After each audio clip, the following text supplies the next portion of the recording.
ಶ್ರೀಕೃಷ್ಣ ಪರಮಾತ್ಮ ವಿಭೂತಿ ಯೋಗದಲ್ಲಿಯೂ ತನ್ನ ಮಹಿಮೆಯನ್ನೇ ಹೇಳ್ತಾ ಇದ್ದಾನೆ. ಜಗತ್ತಿಗೆ ಎಲ್ಲ ಗುಣಗಳನ್ನು ಕೊಡ್ತಕ್ಕವನು ತಾನು ಅಂತ ಉಪಾಸನೆ ಮಾಡಬೇಕು. ಸರಿಯಾಗಿ ಪರಮಾತ್ಮನನ್ನು ತಿಳಿದವನು ಪಾಪದಿಂದ ಮುಕ್ತನಾಗ್ತಾನೆ. ಸರಿಯಾಗಿ ತಿಳಿಯೋದು ಅಂದ್ರೇನು, ಯಾವುದು ಒಳ್ಳೆಯದು ಯಾವುದು ಕೆಟ್ಟದು ಅನ್ನೋ ಬುದ್ಧಿಯನ್ನು ಪರಮಾತ್ಮನೇ ಕೊಡ್ತಾನೆ ಅಂತ ತಿಳ್ಕೊಳ್ಬೇಕು. ಸದಸದ್ ವಿವೇಕ ಅಂತಾರೆ ಅದಕ್ಕೆ. ಸದಸದ್ ವಿವೇಕ ಬುದ್ಧಿ, ಸತ್ ಯಾವುದು ಅಸತ್ಯ ಯಾವುದು, ಈ ವಿವೇಕದ ಬುದ್ಧಿಯನ್ನು ಕೊಡುವವನು ಪರಮಾತ್ಮ.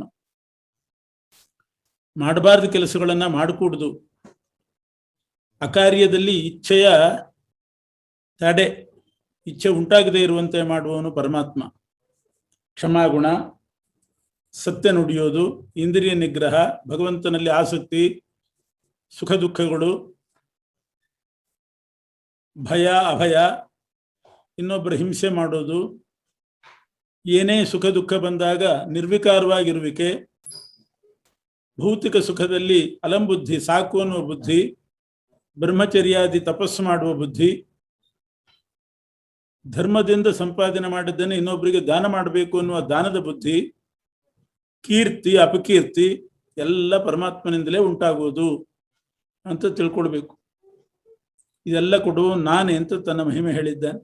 ಧಿಯೋ ಯೋ ನಃ ಪ್ರಚೋದಯಾತ್ ಅಂತ ಗಾಯತ್ರಿ ಮಂತ್ರದಲ್ಲಿಯೂ ಕೂಡ ಜ್ಞಾನವನ್ನು ಕೊಡುವವನು ಪರಮಾತ್ಮ, ಇದನ್ನೇ ಉಪಾಸನೆ ಮಾಡಬೇಕು ಅಂತ ಹೇಳಿದ್ದಾರೆ. ಅದರಿಂದ ಗಾಯತ್ರಿ ಜಪ ಮಾಡಿದರೆ, ಜ್ಞಾನ ಕೊಡುವವನು ಅಂತ ಉಪಾಸನೆ ಮಾಡಿದರೆ ವಿಶೇಷ ಜ್ಞಾನವನ್ನು ಕೊಡ್ತಾನೆ. ದುಃಖ ಕೊಡುವವನು ಅಂತ ಉಪಾಸನೆ ಮಾಡಿದರೆ ದುಃಖ ಪರಿಹಾರ ಮಾಡ್ತಾನೆ. ಸುಖ ಕೊಡುವವನು ಅಂತ ಉಪಾಸನೆ ಮಾಡಿದರೆ ಸುಖ ಕೊಡ್ತಾನೆ. ವಿಘ್ನೇಶ್ವರಾಯ ನಮಃ ಅಂತ ವಿಘ್ನೇಶ್ವರನನ್ನು ಸ್ತೋತ್ರ ಮಾಡಿದರೆ ಅವನು ವಿಘ್ನ ಪರಿಹಾರನೂ ಮಾಡ್ತಾನೆ, ಮಾಡದೇ ಇದ್ದವರಿಗೆ ವಿಘ್ನ ಕೊಡುವವನು ಅವನೇ. ಹಾಗೆ ಬುದ್ಧಿ, ಜ್ಞಾನ, ಅಜ್ಞಾನ ಎಲ್ಲವೂ ಪರಮಾತ್ಮನಿಂದಲೇ ಬರ್ತದೆ.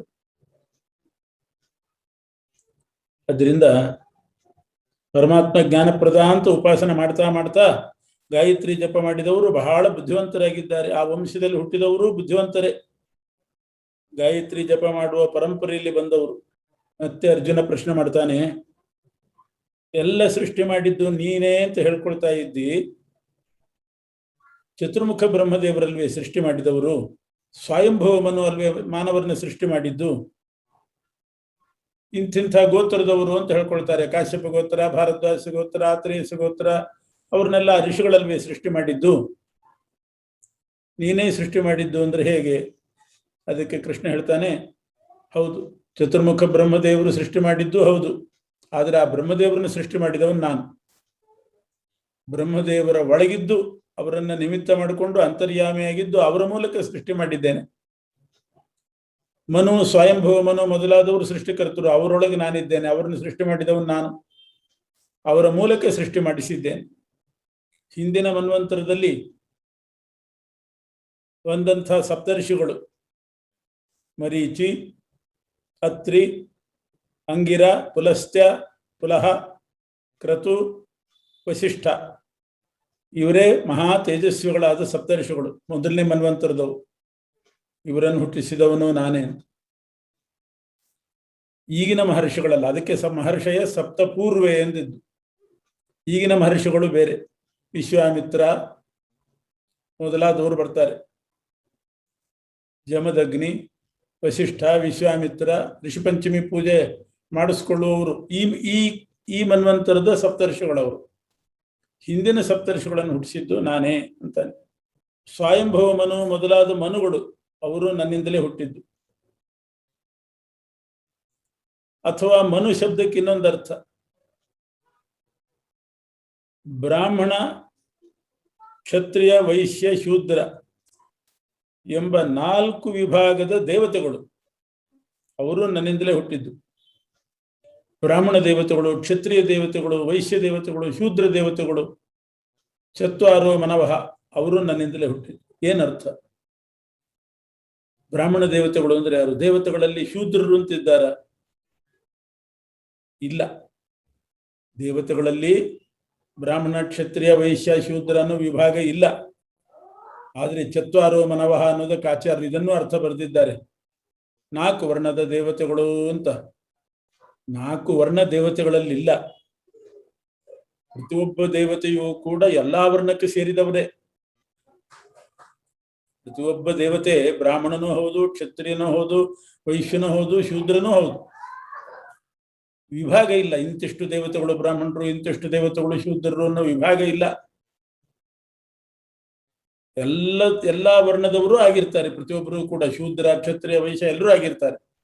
ಯಾಕೆ ಅಂದ್ರೆ ಈ 4 ವರ್ಣ ಇದೆಯಲ್ಲ, ಇದು ಧರ್ಮಕ್ಕೆ ಸಂಬಂಧಪಟ್ಟದ್ದು.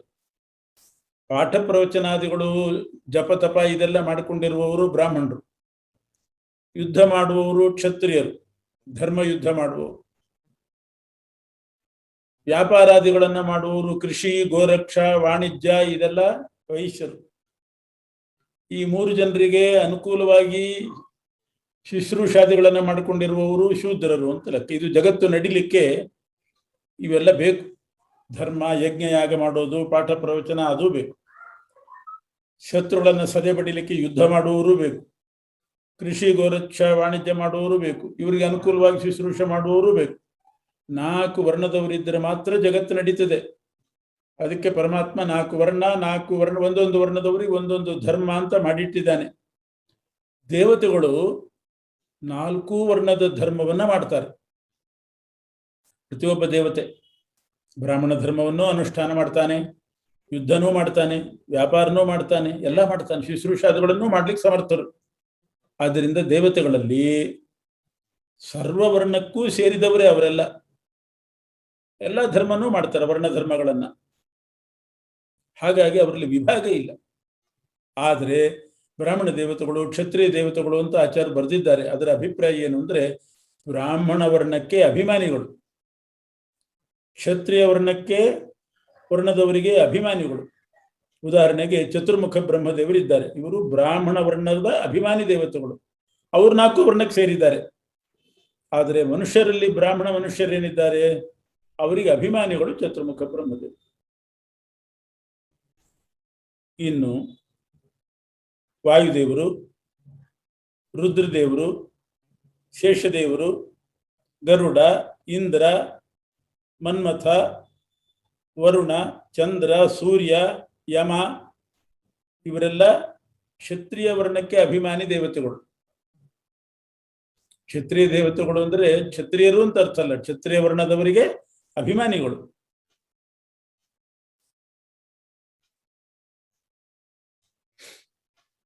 ಸೂರ್ಯ, ಚಂದ್ರ ಇವರೆಲ್ಲ ಕ್ಷತ್ರಿಯ ವರ್ಣಕ್ಕೆ ಅಭಿಮಾನಿಗಳು. ಅವರ ವಂಶದಲ್ಲಿ ಬಂದವರೆಲ್ಲ ಕ್ಷತ್ರಿಯರು.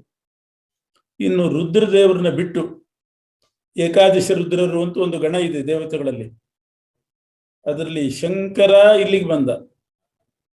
ಆ ರುದ್ರದೇವರನ್ನ ಬಿಟ್ಟು ಉಳಿದ 10 ಮಂದಿ ಮತ್ತು 49 ಮಂದಿ ಮರುದೇವತೆಗಳು, ಅಗ್ನಿಯನ್ನ ಬಿಟ್ಟು ಉಳಿದ 7 ಮಂದಿ ವಸುಗಳು, ಇವರೆಲ್ಲ ವೈಶ್ಯವರ್ಣದವರಿಗೆ ಅಭಿಮಾನಿಗಳಾಗಿ ಹುಟ್ಟಿದ್ದಾರೆ. ಅಶ್ವಿನಿ ದೇವತೆಗಳು ಪೃಥ್ವಿ ಅಭಿಮಾನಿ ದೇವತೆ, ಕಾಲಮೃತ್ಯುವನ್ನು ಹೆಸರುಳ್ಳ ದೇವತೆ, ಇವರೆಲ್ಲ ಶೂದ್ರರಾಗಿ ಅಂದ್ರೆ ಶೂದ್ರ ವರ್ಣಕ್ಕೆ ಅಭಿಮಾನಿಗಳಾಗಿ ಹುಟ್ಟಿದ್ದಾರೆ. ಚತ್ವಾರೋ ಮನವಸ್ತಥ, ಇದೇ ಪರಮಾತ್ಮನ ಮಹಿಮೆ. ಹೀಗೆ ದೇವತೆಗಳನ್ನ ಹುಟ್ಟಿಸಿದವನು ಅವನೇ. ಕೆಲವು ದೇವತೆಗಳು ಆಯಾ ವರ್ಣದವರಿಗೆ ಅಭಿಮಾನಿಗಳಾಗಬೇಕು ಅಂತ ವ್ಯವಸ್ಥೆ ಮಾಡಿದವನು ಅವನೇ. ಆದರೆ ಪ್ರತಿಯೊಬ್ಬ ದೇವತೆ ಎಲ್ಲ ವರ್ಣ ಧರ್ಮನೂ ಅನುಷ್ಠಾನ ಮಾಡಬೇಕು. ಇವರೆಲ್ಲ ಅಂದ್ರೆ ಅವರೊಳಗೆ ನಿಂತುಕೊಂಡು ನಾನೇ ಜಗತ್ತಿನ ಪ್ರಜೆಗಳನ್ನು ಸೃಷ್ಟಿ ಮಾಡಿದ್ದೇನೆ, ಇಂಥ ಮಹಿಮೆಯನ್ನ ತಿಳಿದ್ರೆ ಅವರು ನಿಶ್ಚಲವಾಗಿ ಧ್ಯಾನ ಮಾಡಲಿಕ್ಕೆ ಅರ್ಹರಾಗ್ತಾರೆ. ಹೀಗೆ ಸರ್ವಕ್ಕೂ ಸೃಷ್ಟಿಕರ್ತ ನಾನು, ಇಡೀ ಜಗತ್ತಿಗೆ ಪ್ರವರ್ತಕ ನಾನು ಅಂತ ತಿಳಿದು ಜ್ಞಾನಿಗಳು ನನ್ನ ಭಕ್ತರಾಗ್ತಾರೆ, ನನ್ನಲ್ಲಿ ಮನಸ್ಸಿಡ್ತಾರೆ, ಮಾಡಿದ್ದನ್ನೆಲ್ಲ ನನಗೆ ಅರ್ಪಣೆ ಮಾಡ್ತಾರೆ, ಏನು ಮಾಡೋದು ನನ್ನ ಪ್ರೀತ್ಯರ್ಥವಾಗಿ ಮಾಡ್ತಾರೆ, ಪರಸ್ಪರ ಪರಮಾತ್ಮನ ಮಹಿಮೆಗಳನ್ನು ಒಬ್ರಿಗೊಬ್ರು ಹೇಳ್ಕೊಳ್ತಾರೆ. ಇವ್ರು ಅವ್ರಿಗೆ ಹೇಳ್ತಾರೆ, ಅವ್ರಿಗೆ ತಮಗೆ ಗೊತ್ತಿದ್ದನ್ನು ಇವ್ರಿಗೆ ಹೇಳ್ತಾರೆ. ಯಾವಾಗಲೂ ಸ್ಮರಣೆಯಿಂದ ಸಂತುಷ್ಟರಾಗಿರ್ತಾರೆ. ಅವರಿಗೆ ಭೌತಿಕ ಸುಖದಲ್ಲಿ ಆಸಕ್ತಿನೇ ಇರೋದಿಲ್ಲ. ಇಂಥವರಿಗೆ ನನ್ನ ಸಾಕ್ಷಾತ್ಕಾರ ಉಂಟು ಮಾಡ್ತೇನೆ ನಾನು. ಅವರು ಆಮೇಲೆ ನನ್ನನ್ನು ಪಡಿತಾರೆ. ನಾನು ನನ್ನ ಸಾಕ್ಷಾತ್ಕಾರ ಕೊಟ್ಟು ಅವರ ಮನಸ್ಸಿನಲ್ಲಿರ್ತಕ್ಕಂಥ ಅಜ್ಞಾನದ ಪರಿಣಾಮ ಅದನ್ನೆಲ್ಲ ನಾಶ ಮಾಡ್ತೇನೆ. ಮತ್ತೆ ಅರ್ಜುನ ಕೇಳ್ತಾನೆ, ಕೃಷ್ಣನನ್ನ ಕೇಳಲಿಕ್ಕೆ ಸ್ತೋತ್ರ ಮಾಡ್ತಾನೆ ಮೊದಲು. ಇಷ್ಟರವರೆಗೆ ಕೃಷ್ಣ ಏನು ಹೇಳಿದ ಅನ್ನೋದನ್ನ ಒಪ್ಪಿಸ್ತಾನೆ. ಯಾವಾಗಲೂ ಉಪದೇಶ ಪಡಿಬೇಕಾದ್ರೆ ಏನು ಉಪದೇಶ ಮಾಡಿದ್ರು ಅನ್ನೋದನ್ನು ಒಪ್ಪಿಸ್ಬೇಕು. ಅವರಿಗೆ ಹುರುಪು ಬರ್ತದೆ ಗುರುಗಳಿಗೆ. ನಾ ಹೇಳಿದ್ದನ್ನ ಅರ್ಥ ಮಾಡ್ಕೊಂಡಿದ್ದಾನೆ ಅಂತ ಉತ್ಸಾಹದಿಂದ ಇನ್ನಷ್ಟು ಹೇಳ್ತಾರೆ. ಮತ್ತು ಸ್ತೋತ್ರನೂ ಮಾಡಬೇಕು, ಪ್ರಸನ್ನರಾಗಿ ಹೇಳ್ತಾರೆ. ಅರ್ಜುನ ಸ್ತೋತ್ರ ಮಾಡ್ತಾ ಇದ್ದಾನೆ ಮೊದಲು. ಕೃಷ್ಣ ಬ್ರಹ್ಮಸೂತ್ರಗಳಲ್ಲಿ ಪರಬ್ರಹ್ಮನ ಜಿಜ್ಞಾಸ ಮಾಡಬೇಕು ಅಂತ ವ್ಯಾಸರೇನು ಹೇಳಿದ್ದಾರೆ, ಅಥಾತೋ ಬ್ರಹ್ಮ ಜಿಜ್ಞಾಸ ಅಂತ. ಆ ಪರಬ್ರಹ್ಮ ನೀನೇ ಆಗಿದ್ದಿ, ನಿನ್ನ ಬಗ್ಗೆನೇ ಜಿಜ್ಞಾಸ ಮಾಡಬೇಕು. ನೀನು ಉತ್ತಮ ತೇಜೋಮಯನಾಗಿದ್ದಿ, ನೀನು ಪವಿತ್ರನಾಗಿದ್ದಿ, ಪರಮ ಪವಿತ್ರ ನೀನು. ಯಾಕೆಂದ್ರೆ ಪಾಪ ಪರಿಹಾರ ಮಾಡುವ ಶಕ್ತಿ ಇರೋದ್ರಿಂದ ನೀನು ಪವಿತ್ರ. ನೀನು ಪುರುಷ, ಪೂರ್ಣವಾದ ಷಡ್ಗುಣ ಉಂಟು ನಿನ್ನಲ್ಲಿ. ಆ 6 ಗುಣಗಳು, ಐಶ್ವರ್ಯ, ವೀರ್ಯ, ಜ್ಞಾನ, ವಿಜ್ಞಾನ ಇತ್ಯಾದಿ 6 ಗುಣಗಳು, ಅದರಲ್ಲಿ ಎಲ್ಲ ಅಂತರ್ಭಾವ ಆಗ್ತದೆ. ಅದು ಪರಿಪೂರ್ಣವಾಗಿ ನಿನ್ನಲ್ಲಿದೆ. ಆದ್ರಿಂದ ನೀನು ಪುರುಷ ಶಬ್ದ ವಾಚ್ಯ. ನಿರ್ವಿಕಾರನಾಗಿದ್ದೆ ನೀನು, ಅದಕ್ಕೆ ನಿನಗೆ ಶಾಶ್ವತ ಅಂತ ಹೆಸರು. ಲೋಕ ವಿಲಕ್ಷಣನಾದ್ದರಿಂದ ನಿನಗೆ ದಿವ್ಯ ಅಂತ ಕರೀತಾರೆ.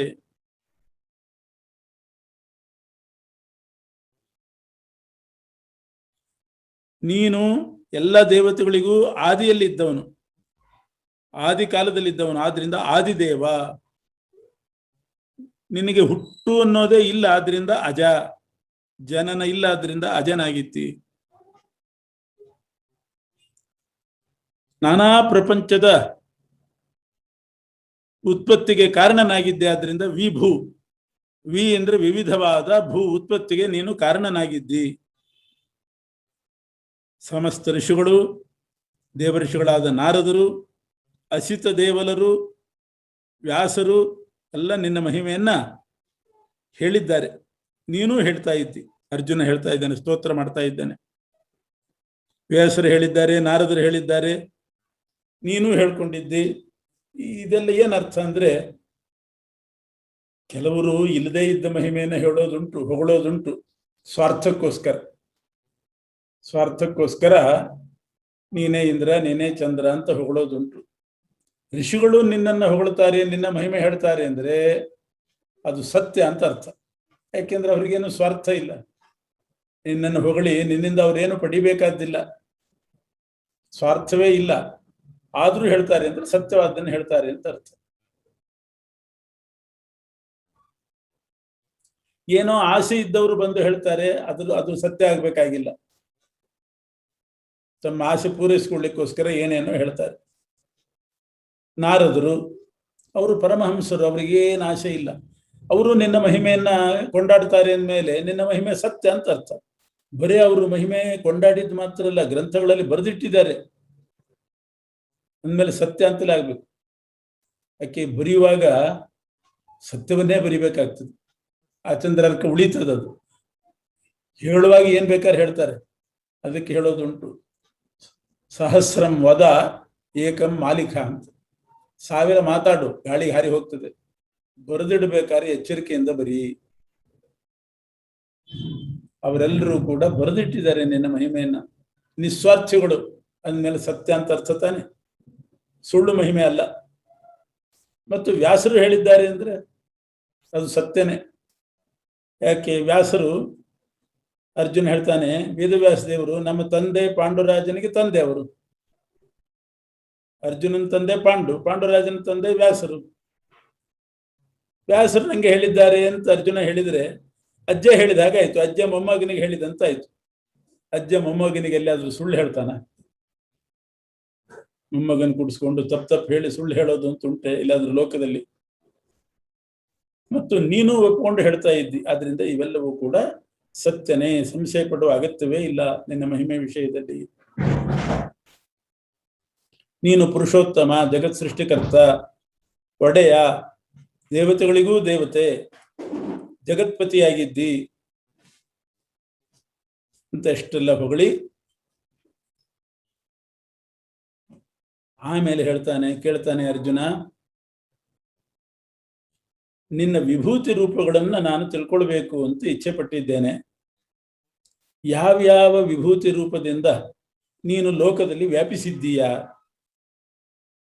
ಒಂದು ರೂಪದಿಂದ ಸರ್ವತ್ರ ಇರ್ತಾನೆ, ಆದ್ರೂ ವಿಶೇಷ ವಿಭೂತಿ ಅಂದ್ರೆ ವಿಶೇಷವಾದ ಸನ್ನಿಧಾನ ಯಾವ್ಯಾವ ಗುಂಪಿನಲ್ಲಿ ಯಾವ ಪದಾರ್ಥದಲ್ಲಿ ಇದೆ. ಬೇಕಾದಷ್ಟು ಗುಂಪುಗಳಿದೆ. ಮರಗಳ ಗುಂಪು, ಮರಗಳು ಅಂತ ಒಂದು ಜಾತಿ, ಪರ್ವತಗಳು, ಕಲ್ಲುಗಳು, ನೀರುಗಳು, ನದಿಗಳು, ಸಮುದ್ರಗಳು, ಮಾನವರು, ದೈತ್ಯರು, ದಾನವರು, ದೇವತೆಗಳು. ಅವರ ಪೈಕಿ ಯಾರಲ್ಲಿ ನಿನ್ನ ವಿಭೂತಿ, ಯಾವ ವಸ್ತುವಿನಲ್ಲಿ ನಿನ್ನ ವಿಶೇಷ ಸನ್ನಿಧಾನ, ಅದನ್ನು ತಿಳ್ಕೊಳ್ಬೇಕು ಅಂತ ಆಸೆ. ನಿನ್ನ ಉಪದೇಶ ಇಲ್ಲದಿದ್ರೆ ನಮಗದು ಗೊತ್ತೇ ಆಗುದಿಲ್ಲ. ಯಾವ ವಸ್ತುವಿನಲ್ಲಿ ನಿನ್ನ ವಿಭೂತಿ ರೂಪ ಇದೆ ಅಂತಲೇ ಗೊತ್ತಾಗುದಿಲ್ಲ.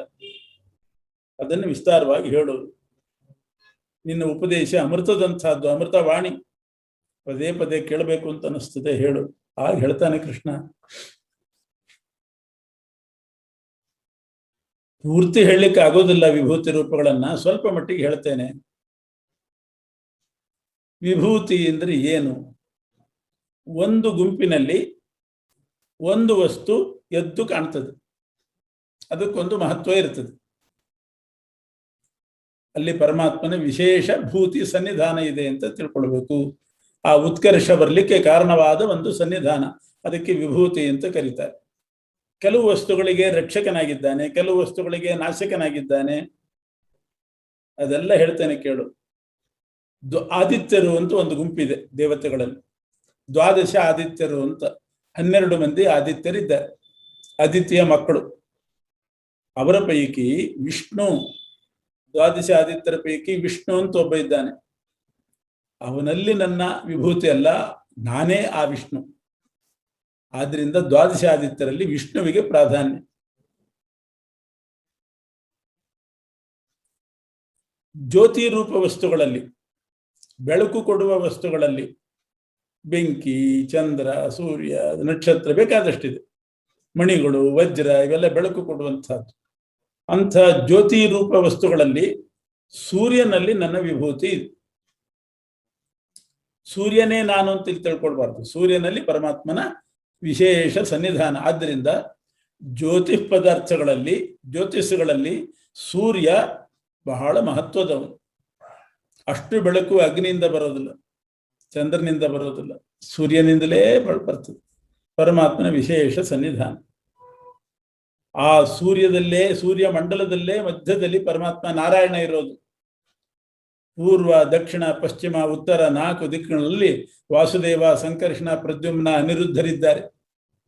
ಸೂರ್ಯಮಂಡಲದ ಸುತ್ತಲೂ ಪೂರ್ವದಲ್ಲಿ ವಾಸುದೇವ, ದಕ್ಷಿಣದಲ್ಲಿ ಸಂಕರ್ಷಣ, ಪಶ್ಚಿಮದಲ್ಲಿ ಪ್ರದ್ಯುಮ್ನ, ಉತ್ತರದಲ್ಲಿ ಅನಿರುದ್ಧ, ಮಧ್ಯದಲ್ಲಿ ನಾರಾಯಣ. ಅದನ್ನೇ ಗಾಯತ್ರಿ ಜಪ ಮಾಡುವಾಗ ಹೇಳೋದು, ಧ್ಯೇಯ ಸದಾ ಸವಿತರ ಮಂಡಲ ಮಧ್ಯವರ್ತಿ ನಾರಾಯಣ. 4 ವೇದಗಳಿದೆ ಸೂರ್ಯಮಂಡಲದ ಸುತ್ತ.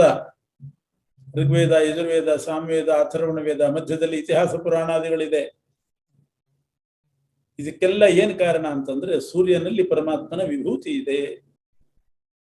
ಆದ್ರಿಂದಲೇನೆ ಸೂರ್ಯನ ಕಿರಣ ಬಿದ್ರೆ ನೀರು ಸ್ವಚ್ಛ, ಭೂಮಿಯಲ್ಲಿ ಕೆಸರೆಲ್ಲ ಒಣಗಿ ಸ್ವಚ್ಛ ಆಗ್ತದೆ.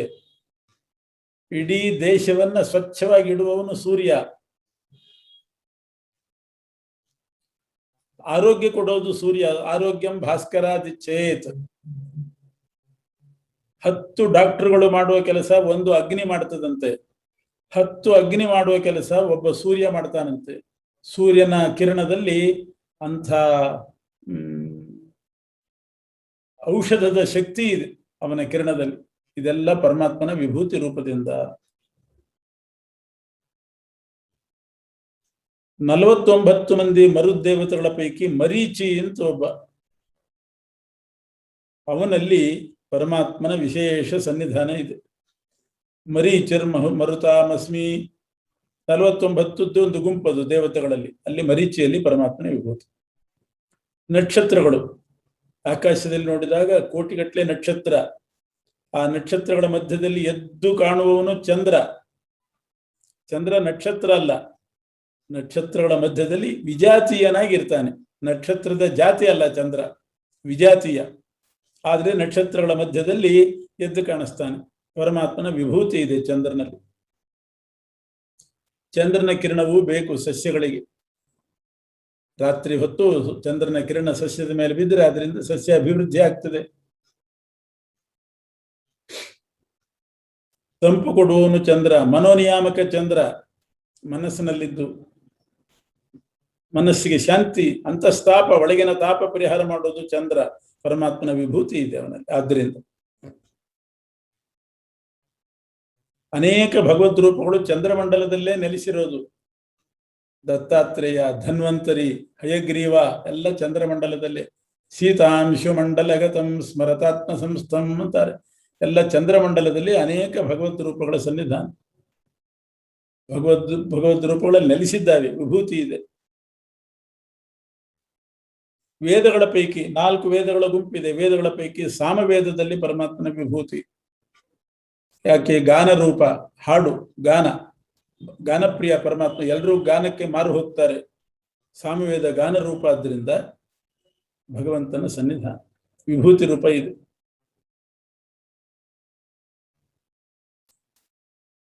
ದೇವತೆಗಳಲ್ಲಿ ದೇವರಾಜ ಅಂತ ಪ್ರಸಿದ್ಧನಾದವನು ಇಂದ್ರ. ಅವನು ರಾಜನಾದ, ದೇವತೆಗಳಿಗೆ ರಾಜನಾದ. ಯಾಕೆ? ಪರಮಾತ್ಮನ ವಿಭೂತಿ ಇದೆ.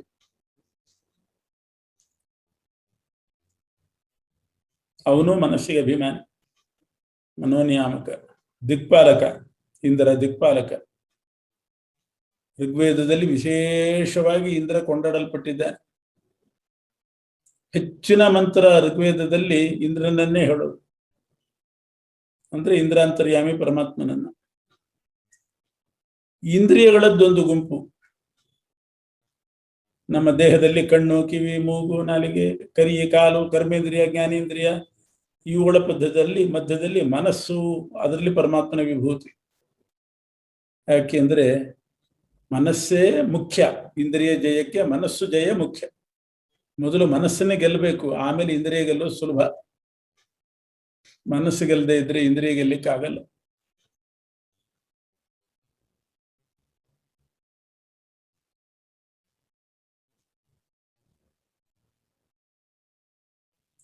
ಮನಯೇವ ಮನುಷ್ಯಾಣಂ ಕಾರಣಂ ಬಂಧ ಮೋಕ್ಷಯೋ ಅಂತಾರೆ.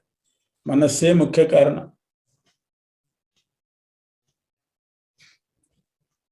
ಪ್ರಾಣಿಗಳಲ್ಲಿ ಯಾರಿಗೆ ಒಳ್ಳೆ ನೆನಪಿನ ಶಕ್ತಿ ಇರ್ತದೋ ಅವರಿಗೆ ಪ್ರಾಧಾನ್ಯ. ಯಾಕೆಂದ್ರೆ ಆ ಸ್ಮರಣ ಶಕ್ತಿ ಉಳ್ಳವರಲ್ಲಿ ನನ್ನ ವಿಭೂತಿ ರೂಪ ಇರ್ತದೆ.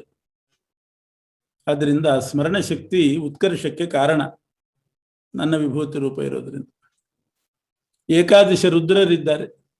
11 ಮಂದಿ ರುದ್ರರ ಪೈಕಿ ಶಂಕರ, ಪಾರ್ವತೀಪತಿ ಶಂಕರ ಒಬ್ಬ. ಅವನಲ್ಲಿ ನನ್ನ ವಿಭೂತಿ ಇದೆ.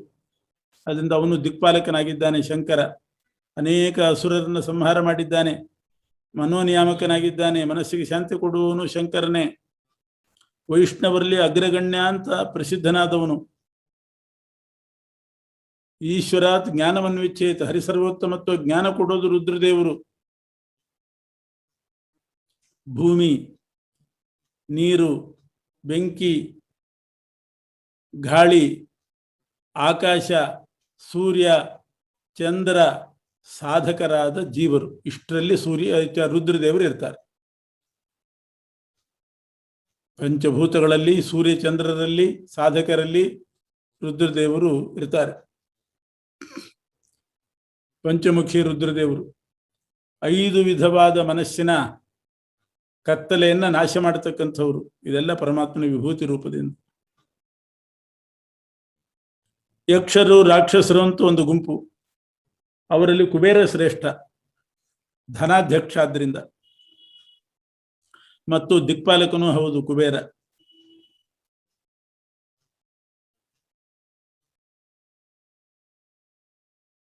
ಎಂಟು ಮಂದಿ ವಸುಗಳದ್ದು ಒಂದು ಗುಂಪು, ಅಷ್ಟವಸುಗಳು ಅಂತ.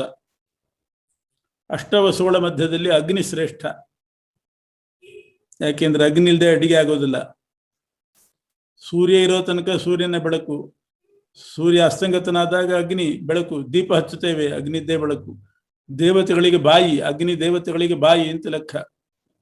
ಪಿತೃ ದೇವತೆಗಳಿಗೆಲ್ಲ ಬ್ರಾಹ್ಮಣರ ಕೈ, ಬ್ರಾಹ್ಮಣರ ಕೈಯಲ್ಲಿ ಏನು ಕೊಟ್ಟರೆ ಪಿತೃದೇವತೆಗಳಿಗೆ ತೃಪ್ತಿ, ಅಗ್ನಿಯಲ್ಲಿ ಹಾಕಿದರೆ ದೇವತೆಗಳಿಗೆ ತೃಪ್ತಿ. ಅದರಿಂದ ಸ್ವಾಹಾಕಾರ ಅಗ್ನಿಯಲ್ಲಿ, ಶ್ರಾದ್ದ ಸ್ವಧಾಕಾರ ಬ್ರಾಹ್ಮಣರ ಕೈಯಲ್ಲಿ. ಹೀಗೆ ಅಗ್ನಿಯ ಕೆಲಸ ಬಹಳ ಇದೆ. ದಿಕ್ಪಾಲಕನೂ ಹೌದು, ಆಗ್ನೇಯ ದಿಕ್ಕಿಗೆ ಅಧಿಪತಿನೂ ಆಗಿದ್ದಾನೆ ಅಗ್ನಿ. ಶಿಖರ ಇರತಕ್ಕಂಥ ಪರ್ವತಗಳಲ್ಲಿ ಮೇರು ಪರ್ವತ ಶ್ರೇಷ್ಠ. ಮೇರು ಪರ್ವತದಲ್ಲಿ ಎಷ್ಟು ಗುಹೆಗಳಿದೆ. ಭಾರತ, ಸಮುದ್ರ, ಮೇರು ಮತ್ತು ನಾರಾಯಣ, ಈ ನಾಲ್ಕರಲ್ಲಿ 4 ಲೆಕ್ಕ ಮಾಡ್ಲಿಕ್ಕೆ ಆಗೋದಿಲ್ಲಂತ. ಭಾರತದಿಂದ ಎಷ್ಟು ಪುಣ್ಯ ಅನ್ನೋದು ಲೆಕ್ಕ ಮಾಡ್ಲಿಕ್ಕೆ ಆಗೋದಿಲ್ಲ. ಮಹಾಭಾರತದಿಂದ ಬರುವ ಪುಣ್ಯ ಅಥವಾ ಭಾರತ ದೇಶದಲ್ಲಿ ಬರುವ ಪುಣ್ಯ, ಅದಕ್ಕೆ ಲೆಕ್ಕ ಇಲ್ಲ. ಸಮುದ್ರದಲ್ಲಿರುವ ನೀರಿಗೆ ಲೆಕ್ಕ ಇಲ್ಲ, ಮೇರು ಪರ್ವತದಲ್ಲಿರುವ ಗುಹೆಗಳಿಗೆ ಲೆಕ್ಕ ಇಲ್ಲ, ನಾರಾಯಣನಲ್ಲಿರುವ ಗುಣಗಳಿಗೆ ಲೆಕ್ಕ ಇಲ್ಲ. ಅಷ್ಟು ಗುಹೆ ಉಳ್ಳಂಥ ಮೇರು ಪರ್ವತ ಶ್ರೇಷ್ಠ. ಅಲ್ಲಿ ಪರಮಾತ್ಮನ ವಿಭೂತಿ. ಪುರೋಹಿತರು ಅಂತ ಒಂದು ಗುಂಪು. ಪುರೋಹಿತರ ಪೈಕಿ ಬೃಹಸ್ಪತ್ಯಾಚಾರ್ಯರು ಇಂದ್ರನ ಪುರೋಹಿತರು, ಅದರಿಂದ ಅವರು ಶ್ರೇಷ್ಠರು. ಸುಬ್ರಹ್ಮಣ್ಯ ಸೇನಾಧಿಪತಿಗಳು ಅಂತ ಇರ್ತಾರೆ. ಸೇನಾಧಿಪತಿಗಳ ಗುಂಪಿನಲ್ಲಿ ಸುಬ್ರಹ್ಮಣ್ಯ ಅವನು ಶ್ರೇಷ್ಠ. ಯಾಕೆಂದ್ರೆ ಪರಮಾತ್ಮನ ವಿಭೂತಿ ಇದೆ. ಆದ್ರಿಂದ ದೇವತೆಗಳ ಸೇನಾಧಿಪತಿಯಾಗಿದ್ದಾನು ಸುಬ್ರಹ್ಮಣ್ಯ. ತಾರಕಾಸುರನನ್ನು ಸಂಹಾರ ಮಾಡಬೇಕಾಯಿತು, ಆವಾಗ ಸುಬ್ರಹ್ಮಣ್ಯ ಹುಟ್ಟಿದ. ಸೇನಾಧಿಪತಿಯಾದ ತಾರಕಾಸುರನನ್ನು ಕೊಂದು ದೇವತೆಗಳಿಗೆ ಕ್ಷೇಮ ಉಂಟು ಮಾಡಿದವು. ಅವನ ಪೂಜೆಯಿಂದ ಸಂತಾನ ಪ್ರಾಪ್ತಿ. ಬ್ರಹ್ಮಚಾರಿ. ಜಲಾಶಯಗಳಲ್ಲಿ ಸಮುದ್ರ ಶ್ರೇಷ್ಠ. 3 ಲೋಕದಲ್ಲಿರುವ ತ್ರೈಲೋಕ್ಯ ಯಾನಿ ತೀರ್ಥಾನಿ, ಆ 3 ಲೋಕದಲ್ಲಿರುವ ಸಮಸ್ತ ತೀರ್ಥಗಳು ಸಮುದ್ರದಲ್ಲಿರ್ತದೆ ಅಂತ ಉಂಟು. ಪರ್ವಕಾಲದಲ್ಲಿ ಮಾತ್ರ ಸಮುದ್ರ ಸ್ಪರ್ಶ ಮಾಡಬೇಕು, ಯಾವಾಗಲೂ ಮಾಡೋ ಹಾಗಿಲ್ಲ. ದ್ವಾರಕೆ ಸಮುದ್ರ ಮಾತ್ರ ಯಾವಾಗಲೂ ಮಾಡಬಹುದು, ಅದು ಬಿಟ್ಟರೆ ಬೇರೆ ಸಮುದ್ರಗಳು ಪರ್ವಕಾಲದಲ್ಲಿ ಮಾತ್ರ. ಭಾನುವಾರ, ಅಮಾವಾಸ್ಯೆ, ಹುಣ್ಣಿಮೆ, ಸಂಕ್ರಮಣ ಇಂಥ ಕಾಲದಲ್ಲಿ ಮಾತ್ರ. ಸಮುದ್ರ ಬಹಳ ಶ್ರೇಷ್ಠ. ಮಹರ್ಷಿಗಳ ಪೈಕಿ ಭೃಗು ಋಷಿಗಳಲ್ಲಿ ಪರಮಾತ್ಮನ ವಿಭೂತಿ. ಯಾಕೆಂದ್ರೆ ಭೃಗು ಋಷಿಗಳೇ ಹರಿಸರ್ವೋತ್ತಮತ್ವವನ್ನು ಜಗತ್ತಿಗೆ ತೋರಿಸಿದವು. ತ್ರಿದೇವತಾ ಪರೀಕ್ಷೆ ಅಂತ ಮಾಡಿ 3 ಲೋಕಕ್ಕೆ ಹೋಗಿ ದೇವತೆಗಳ ಪರೀಕ್ಷೆ ಮಾಡಿ ವಿಷ್ಣು ಸರ್ವೋತ್ತಮ ಅಂತ ಜಗತ್ತಿಗೆ ಸಾರಿದವರು ಭೃಗು ಋಷಿಗಳು. ಅವರಲ್ಲಿ ಪರಮಾತ್ಮನ ವಿಭೂತಿ ಇದೆ. ಅಕ್ಷರಗಳ ಪೈಕಿ ಓಂಕಾರ. ಓಂಕಾರ ಅನ್ನೋದು ಸಮಸ್ತ ವೇದಾರ್ಥವನ್ನು ಒಳಗೊಂಡದ್ದು. ಓಂಕಾರ ಇಲ್ಲದೆ ಇದ್ರೆ ವೇದ ಹೇಳಿ ಉಪಯೋಗ ಇಲ್ಲ. ವೇದ ಫಲ ಕೊಡಬೇಕಾದ್ರೆ ಓಂಕಾರ ಹೇಳೇ ಹೇಳಬೇಕು. ಭಗವಂತನ ದಿವ್ಯ ನಾಮ ಓಂ ತತ್ ಸತ್, 3 ಪರಮಾತ್ಮನ ನಾಮ. ಓಂ ತತ್ ಸದಿತಿ ನಿರ್ದೇಶೋ ಬ್ರಹ್ಮಣಸ್ತ್ರಿವಿಧ ಸ್ಮೃತಃ. ಆದ್ದರಿಂದ ಓಂಕಾರವು ಭಗವಂತನ ನಾಮ ಆಗಿದೆ. ವೇದದ ಆದಿಯಲ್ಲಿ ಪಠನೀಯಾಗಿದೆ. ಅಕಾರ ಉಕಾರ ಮಕಾರ ನಾದ ಬಿಂದು ಘೋಷ ಶಾಂತ ಅತಿಶಾಂತ ಅಂತ 8 ಅಕ್ಷರಗಳಿಂದ ಕೂಡ್ಕೊಂಡದ್ದು. ಎಲ್ಲ ಮಂತ್ರಗಳಿಗೆ ವೇದಗಳಿಗೆ ಮೂಲ ಪರಮಾತ್ಮನ ವಿಭೂತಿ ರೂಪ ಇದೆ. ಯಜ್ಞಗಳು ಬೇಕಾದಷ್ಟಿದೆ. ಜ್ಯೋತಿಷ್ಠೋಮ, ಸೋಮಯಾಗ ಇತ್ಯಾದಿಗಳೆಲ್ಲ ಇದೆ. ಅಶ್ವಮೇಧ, ರಾಜಸೂಯ. ಯಜ್ಞಗಳ ಪೈಕಿ ಬಹಳ ಶ್ರೇಷ್ಠವಾದ ಯಜ್ಞ ಅಂದರೆ ಜಪಯಜ್ಞ. ಯಜ್ಞಾನಾಂ ಜಪಯಜ್ಞೋಸ್ಮಿ.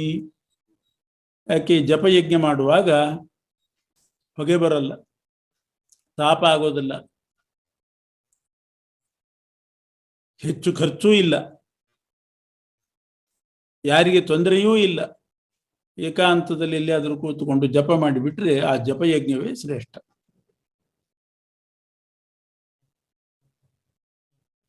ಆಯಾಸ ಇಲ್ಲ. ಸ್ಥಿರವಾದ ವಸ್ತುಗಳ ಪೈಕಿ ಹಿಮಾಲಯ ಶ್ರೇಷ್ಠ.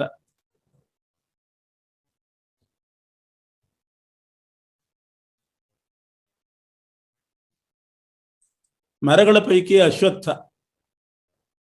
ಯಾಕೆಂದರೆ ಸಂತಾನಪ್ರದ, ಬಹಳ ಮಹತ್ವ ಇದೆ ಅಶ್ವತ್ಥ ವೃಕ್ಷಕ್ಕೆ. ಸಂತಾನವನ್ನು ಕೊಡತಕ್ಕಂಥ ಮರ. ಆದರೆ ಭಾನುವಾರ ಮಾತ್ರ ಮಾಡಬಾರದು. ಮಂಗಳವಾರ ಶುಕ್ರವಾರವೂ ಕೂಡ ಸರಿಯಲ್ಲ. ಕಲಿಯ ಪತ್ನಿ ಅಲಕ್ಷ್ಮಿ ಅಂತಿದ್ದಾಳೆ, ಅವಳು ಅಶ್ವತ್ಥದ ಬುಡದಲ್ಲಿ ಇರ್ತಾಳೆ. ಆವಾಗ ಬೇರೆ ದಿವಸದಲ್ಲಿ ಭಾನು ಮಂಗಳ ಶುಕ್ರ ಬಿಟ್ಟು ಬೇರೆ ದಿವಸದಲ್ಲಿ ಅಶ್ವತ್ಥ ಪೂಜೆ ಮಾಡಬೇಕು, ಸಂತಾನವನ್ನು ಕೊಡ್ತದೆ. ಶನಿವಾರ ಬಹಳ ವಿಶೇಷ, ಎಲ್ರಿಗೂ ಬೇಕಾದದ್ದು ಸಂತಾನ, ಅದು ಅಶ್ವತ್ಥದಿಂದ ದೊರೆಯುತ್ತದೆ. 3 ಬ್ರಹ್ಮ ರುದ್ರ ಮಹೇಶ್ವರ 3 ದೇವತೆಗಳು ಅಶ್ವತ್ಥದಲ್ಲಿ ಇರ್ತಾರೆ. ಇನ್ನು ದೇವಋಷಿಗಳ ಪೈಕಿ ನಾರದರಲ್ಲಿ ಪರಮಾತ್ಮನ ವಿಭೂತಿ. ನಾರದರೇ ಎಲ್ಲ ಕಡೆ ಸಂಚಾರ ಮಾಡಿ ಜ್ಞಾನವನ್ನ ದಾನ ಮಾಡಿದವರು ಅವರು. ಹರಿಸರ್ವೋತ್ತಮತ್ವ ಜ್ಞಾನ, ಹರಿಮಹಿಮೆಯನ್ನು ಪ್ರಚಾರ ಮಾಡಲಿಕ್ಕೆ ತ್ರಿಲೋಕ ಸಂಚಾರಿಗಳಾಗಿದ್ದಾರೆ. ಗಂಧರ್ವರು ಅಂತ ಒಂದು ಗುಂಪಿದೆ. ಗಂಧರ್ವರ ಗುಂಪಿನಲ್ಲಿ ಚಿತ್ರರಥ ಅಂತ ಇದ್ದಾನೆ, ಅವನು ಶ್ರೇಷ್ಠ. ಸಿದ್ಧ ಪುರುಷರು ಅಂತ ಇದ್ದಾರೆ. ಅಣಿಮಾ ಮಹಿಮಾ ಚೈವ ಗರಿಮಾ ಲಘಿಮಾ ತಥಾ ಪ್ರಾಪ್ತಿ ಪ್ರಾಕಾಮ್ಯಮೀಶಿತ್ವಂ ವಶಿತ್ವಂಚ ಅಷ್ಟಸಿದ್ಧಯ ಅಂತ ಬೇಕಾದಾಗ ದೇಹ ಸಣ್ಣದು ಮಾಡ್ಕೊಳ್ತಾರೆ, ದೊಡ್ಡದು ಮಾಡ್ಕೊಳ್ತಾರೆ, ಭಾರ ಮಾಡ್ಕೊಳ್ತಾರೆ, ಹಗುರ ಮಾಡ್ಕೊಳ್ತಾರೆ. ಎಷ್ಟು ದೂರ ಬೇಕಾದ್ರೂ ಹೋಗ್ತಾರೆ. ಇನ್ನೊಬ್ಬರ ಬಳಿ ಕ್ಷಣಾರ್ಧದಲ್ಲಿ ಮತ್ತೊಬ್ಬರ ಬಳಿ ಹೋಗುವಂತಹ ಶಕ್ತಿ ಇರ್ತದೆ. ಇಚ್ಛಾನುಗುಣವಾಗಿ ಸಂಚಾರ ಮಾಡ್ತಾರೆ. ಎಲ್ಲರ ಮೇಲೆ ನಿಯಂತ್ರಣ ಇರ್ತದೆ ಅವರಿಗೆ. ಇದೆಲ್ಲ ಸಿದ್ಧಿ. ಒಂದು ಮಾತು ಹೇಳಿದ್ರೆ ಎಲ್ಲರೂ ಕೇಳಬೇಕು, ಆ ಥರ ಸಿದ್ಧಿ ಇರ್ತದೆ. ಎದುರಾಡುವವರೇ ಇರೋದಿಲ್ಲ. ಇಂಥ ಸಿದ್ಧ ಪುರುಷರು, ಸಿದ್ಧಿ ಉಳ್ಳ ಪುರುಷರಲ್ಲಿ ಕಪಿಲ ಮುನಿ, ಪರಮಾತ್ಮ ಸಾಕ್ಷಾತ್ ಕಪಿಲ ಮುನಿಯೇ ಆಗಿದ್ದಾನೆ. ಇಲ್ಲಿ ಈ ವಿಭೂತಿ ಹೇಳುವಾಗ ಕೆಲವು ತಾನೇ ಆಗಿದ್ದಾನೆ, ಕೆಲವು ಕಡೆ ತಾನಿದ್ದಾನೆ, ಇಷ್ಟು ವ್ಯತ್ಯಾಸ. ಕಪಿಲನಲ್ಲಿ ತಾನಿದ್ದೇನೆ ಅಂತ ಅರ್ಥ ಅಲ್ಲ. ಇಲ್ಲಿ ಕಪಿಲ ನಾನೇ ಕಪಿಲ, ಆದಿತ್ಯರ ಪೈಕಿ ವಿಷ್ಣು ನಾನೇ ಅಂತ ಹೇಳಿದ ಹಾಗೆ ಹೇಳಬೇಕು. ಕುದುರೆಗಳು ಅಂತ ಒಂದು ಪ್ರಾಣಿ. ಕುದುರೆಗಳ ಗುಂಪಿನಲ್ಲಿ ಉಚ್ಚೈಶ್ರವ, ಇಂದ್ರನ ಕುದುರೆ, ಅದು ಬಹಳ ಶ್ರೇಷ್ಠ. ಕ್ಷೀರ ಸಮುದ್ರದಿಂದ ಹುಟ್ಟಿದ್ದದು, ಅಮೃತದ ಜೊತೆಗೆ ಹುಟ್ಟಿದಂತಹದ್ದು. ಕ್ಷೀರ ಸಮುದ್ರದಿಂದ ಹುಟ್ಟಿದ ಕುದುರೆ. ಹಾಗೆ ಆನೆಗಳ ಗುಂಪಿನಲ್ಲಿ ಐರಾವತ. ಮನುಷ್ಯರುಗಳ ಮಧ್ಯದಲ್ಲಿ ರಾಜ ಶ್ರೇಷ್ಠ, ಮನುಷ್ಯರನ್ನ ಆಳುವವನು ಅವನು. ಅಲ್ಲಿ ಪರಮಾತ್ಮನ ವಿಭೂತಿ. ಆಯುಧಗಳ ಮಧ್ಯದಲ್ಲಿ ವಜ್ರಾಯುಧದಲ್ಲಿ ವಿಭೂತಿ ಇದೆ. ಆದ್ರಿಂದ ವಜ್ರಾಯುಧ ಏನು ಬೇಕಾದ್ರೂ ಮಾಡ್ತದೆ. ಪರ್ವತಗಳನ್ನೇ ಪುಡಿ ಮಾಡುವಂತಹ ಶಕ್ತಿ ವಜ್ರಾಯುಧಕ್ಕೆ. ಭಗವಂತನ ವಿಭೂತಿ ರೂಪ ಇದೆ. ಹಾಲು ಕೊಡ್ತಕ್ಕಂಥ ಧೇನುಗಳ ಮಧ್ಯದಲ್ಲಿ ಕಾಮಧೇನು ಶ್ರೇಷ್ಠ. ಅಲ್ಲಿ ವಿಭೂತಿ ಇದೆ. ಯಾಕಂದ್ರೆ ಅದು ಹಾಲು ಮಾತ್ರ ಕೊಡೋದಲ್ಲ, ಬೇಕಾದ್ರೆ ಮೊಸರು ಕೊಟ್ಟು ಬಿಡ್ತದೆ, ತುಪ್ಪ ಕೊಡ್ತದೆ, ಬೆಣ್ಣೆ ಕೊಡ್ತದೆ, ಕೇಳಿದ್ದೆಲ್ಲ ಕೊಡ್ತದೆ. ಆದ್ರಿಂದ ಕಾಮಧೇನು ಬಹಳ ವಿಚಿತ್ರವಾದ್ದು. ಅಲ್ಲಿ ಭಗವಂತನ ವಿಭೂತಿ ಇದೆ.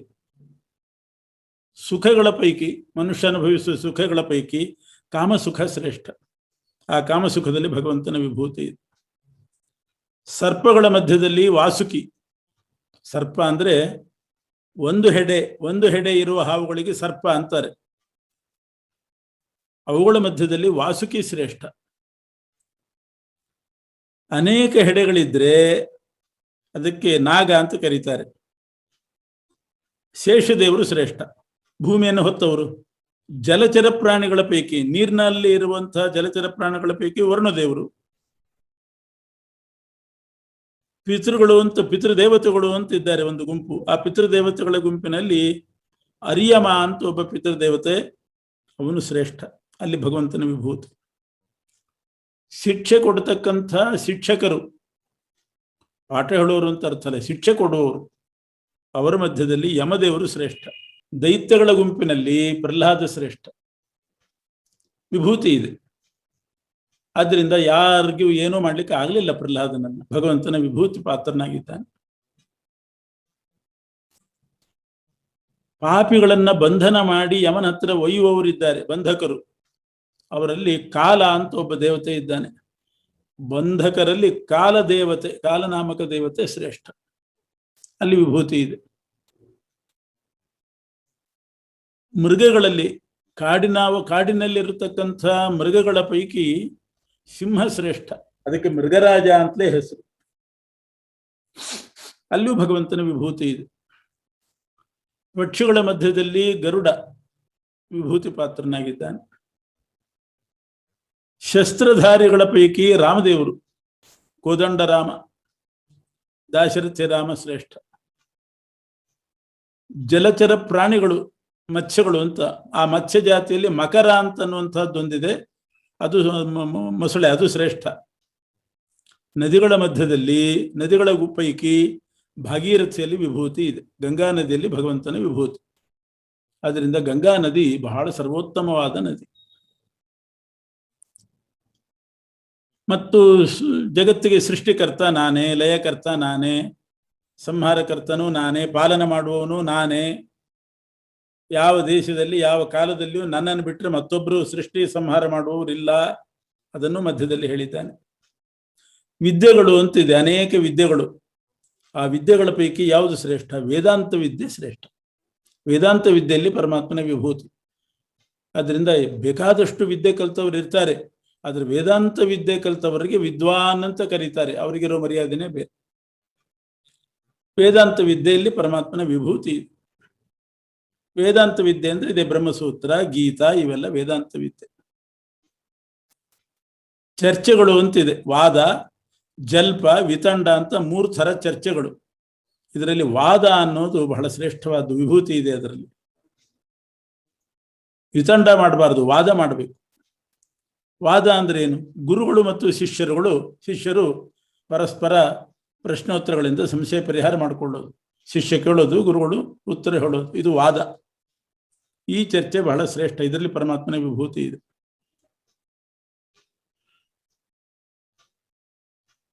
ಮಂತ್ರಗಳಲ್ಲಿ ಓಂಕಾರ ಇದ್ದ ಹಾಗೆ ಅಕ್ಷರಗಳಲ್ಲಿ ಅಕಾರ ಶ್ರೇಷ್ಠ. ಮೊದಲನೇ ಅಕ್ಷರ ಅ. ಅ ಅಂದ್ರೆ ಅಧಿಕ, ಅ ಅಂದ್ರೆ ನಿಷೇಧಾಕ್ಷರ, ಅದು ಅಲ್ಲ, ಪರಮಾತ್ಮ ಜೀವ ಅಲ್ಲ. ಹೀಗೆ ಅಕಾರವು ಬಹಳ ಶ್ರೇಷ್ಠವಾದ ಅಕ್ಷರ. ಅಧಿಕ ಅಂದ್ರೆ ಪೂರ್ಣ ಅಂತ ಅರ್ಥ, ಪೂರ್ಣತ್ವವನ್ನು ಹೇಳೋದು. ಸಮಾಸಗಳು ಅಂತಿದೆ, 2-3 ಪದಗಳನ್ನು ಸೇರಿಸಿ ಒಂದು ಮಾಡೋದು ಸಮಾಸ. ಅದರಲ್ಲಿ ದ್ವಂದ್ವ ಸಮಾಸ ಶ್ರೇಷ್ಠ. ಯಾಕೆಂದ್ರೆ 2 ಪದಗಳ ಅರ್ಥಕ್ಕೆ ಪ್ರಾಧಾನ್ಯ ಇರ್ತದೆ. ರಾಮಕೃಷ್ಣವು ಅಂದರೆ ರಾಮನಿಗೂ ಪ್ರಾಧಾನ್ಯ, ಕೃಷ್ಣನಿಗೂ ಪ್ರಾಧಾನ್ಯ.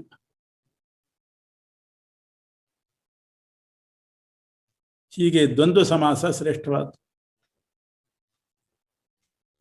ಪರಮಾತ್ಮನಿಗೆ ಅಕ್ಷಯ ಅಂತ ಹೆಸರು, ಕ್ಷಯ ಇಲ್ಲ.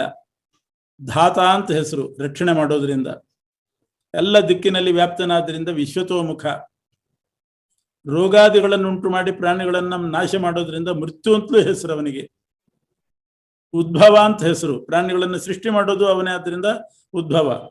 ಕೀರ್ತಿ, ಸಂಪತ್ತು, ಎಲ್ಲದಕ್ಕೂ ಅಭಿಮಾನಿ ದೇವತೆ. ವಾಗ್ಮಿತಾ ಗುಣ, ವಕ್ತೃತ್ವಕ್ಕೆ ಅವನ ಅಭಿಮಾನಿ ದೇವತೆ. ಸ್ಮರಣಶಕ್ತಿ, ಬುದ್ಧಿಶಕ್ತಿ, ಧೈರ್ಯ, ಕ್ಷಮ, ಇದರ ಅಭಿಮಾನಿ ದೇವತೆಗಳೆಲ್ಲ ಅವನಿದ್ದಾನೆ. ಅದೇ ಹೆಸರು ಅವನಿಗೆ. ಸಾಮಗಳ ಪೈಕಿ ಬೃಹತ್ ಸಾಮ ಅಂತ ಒಂದಿದೆ, ಅದು ಬಹಳ ಶ್ರೇಷ್ಠ. ಛಂದಸ್ಸು ಅಂತಿದೆ, ಅನುಷ್ಠುಪು, ಬೃಹತಿ ಛಂದಸ್ಸು, ಅನುಷ್ಠುಪ್ ಛಂದಸ್ಸು, ಗಾಯತ್ರಿ ಛಂದಸ್ಸು, ಪಂಕ್ತಿ ಛಂದಸ್ಸು. ಗಾಯತ್ರಿ ಛಂದಸ್ಸು ಬಹಳ ಶ್ರೇಷ್ಠ. 12 ಮಾಸಗಳಿದೆ. ಮಾಸಗಳ ಪೈಕಿ ಮಾರ್ಗಶಿರ ಮಾಸ ಕೇಶವ ನಿಯಾಮಕ. ಅದಕ್ಕೆ 12 ಮೂರ್ತಿಗಳಲ್ಲಿ ಕೇಶವ ಮೊದಲನೇ ರೂಪ, ಅದು ನಿಯಾಮಕ. ಆದ್ರಿಂದ ಮಾರ್ಗಶಿರ ಮಾಸ ಬಹಳ ಶ್ರೇಷ್ಠ. ಅದರಲ್ಲಿ ವಿಭೂತಿ ಇದೆ. ಮಾರ್ಗಶಿರ ಮಾಸದಲ್ಲಿ ಪರಮಾತ್ಮನ ವಿಭೂತಿ. ಋತುಗಳ ಪೈಕಿ ವಸಂತ ಋತುವಿನಲ್ಲಿ ಪರಮಾತ್ಮನ ವಿಭೂತಿ. ಮೋಸ ಮಾಡುವ ವಿದ್ಯೆಗಳು ಇದೆ, ಅದರಲ್ಲಿ ಜೂಜಾಟ, ಅದರಲ್ಲಿ ಪರಮಾತ್ಮನ ವಿಭೂತಿ. ತೇಜಸ್ಸು, ಜಯ, ನಿಶ್ಚಯಾತ್ಮಕವಾದ ಜ್ಞಾನ, ಇವೆಲ್ಲ ಕೊಡುವವನು ನಾನೇ. ಯಾದವರ ಪೈಕಿ ವಾಸುದೇವ ಅಂದ್ರೆ ಕೃಷ್ಣ ನಾನಾಗಿದ್ದೇನೆ ಅಂತ ಅರ್ಥ ಅಲ್ಲಿ. ಪಾಂಡವರ ಪೈಕಿ ಅಂದ್ರೆ ಭೀಮನನ್ನ ಬಿಟ್ಟು ಪಾಂಡವರ ಪೈಕಿ ಅರ್ಜುನನಲ್ಲಿ ವಿಭೂತಿ. ಭೀಮನನ್ನು ಸೇರಿಸಿದ್ರೆ ಭೀಮನನ್ನು ಬಿಟ್ಟು ಉಳಿದ 4 ಮಂದಿ ತಗೊಂಡಾಗ ಅರ್ಜುನನಲ್ಲಿ ವಿಭೂತಿ. ಮುನಿಗಳ ಪೈಕಿ ವೇದವ್ಯಾಸ ದೇವರೇ ನಾನು, ಯಾರೋ ಒಬ್ಬರಲ್ಲ, ನಾನೇ ವೇದವ್ಯಾಸ ಅಂತ ಹೇಳ್ಕೊಂಡಿದ್ದಾರೆ ಕೃಷ್ಣ. ಜ್ಞಾನಿಗಳ ಮಧ್ಯದಲ್ಲಿ ಶುಕ್ರಾಚಾರ್ಯರು, ಅವರಲ್ಲಿ ವಿಭೂತಿ ಇದೆ. ಹೀಗೆ ನೀತಿ, ದಂಡ, ಮೌನ, ಇವೆಲ್ಲ ವಿಶೇಷ ಗುಣಗಳು. ಜ್ಞಾನ, ಇಂಥ ಗುಣಗಳೇನಿದೆ ಅದೆಲ್ಲ ನನ್ನಿಂದಲೇ ಉಂಟಾಗುವುದು. ನಾನೇ ವಸ್ತುಗಳಿಗೆ ಉತ್ಕರ್ಷವನ್ನು ಕೊಡ್ತಕ್ಕಂಥವನು. ಇಷ್ಟು ಮಾತ್ರ ಅಲ್ಲ, ಒಟ್ಟಿನಲ್ಲಿ ಹೇಳಬೇಕು ಅಂದರೆ ಜಗತ್ತಿನಲ್ಲಿ ಯಾವುದ್ಯಾವುದು ಎದ್ದು ಕಾಣುತ್ತದೆ, ಹೆಚ್ಚಳಿಕೆ ಉಳ್ಳಂಥ ವಸ್ತು ಕಾಣ್ತದೆ, ಅದರಲ್ಲೆಲ್ಲ ನನ್ನ ಒಂದು ವಿಭೂತಿ ಇದೆ ಅಂತ ತಿಳ್ಕೊಳ್ಳಿ. ಆದ್ರಿಂದಲೇನೆ ವಿಶೇಷವಾಗಿ ಆಯಾ ವಸ್ತುಗಳು ಎದ್ದು ಕಾಣ್ತದೆ. ಇಲ್ಲದೆ ಇದ್ರೆ ಆ ವಸ್ತುಗಳಿಗೆ ಆ ಮಹತ್ವ ಬರಲಿಕ್ಕೆ ಸಾಧ್ಯ ಇಲ್ಲ. ಈ ರೀತಿ ನಾನು ಇಡೀ ಜಗತ್ತನ್ನ ವಿಭೂತಿ ರೂಪದಿಂದ ವ್ಯಾಪಿಸಿದ್ದೇನೆ ಅಂತ ಶ್ರೀಕೃಷ್ಣ ವಿಭೂತಿ ಅಧ್ಯಾಯವನ್ನ ಮುಗಿಸಿದ್ದಾನೆ. ಕೃಷ್ಣ ಅರ್ಪಣ.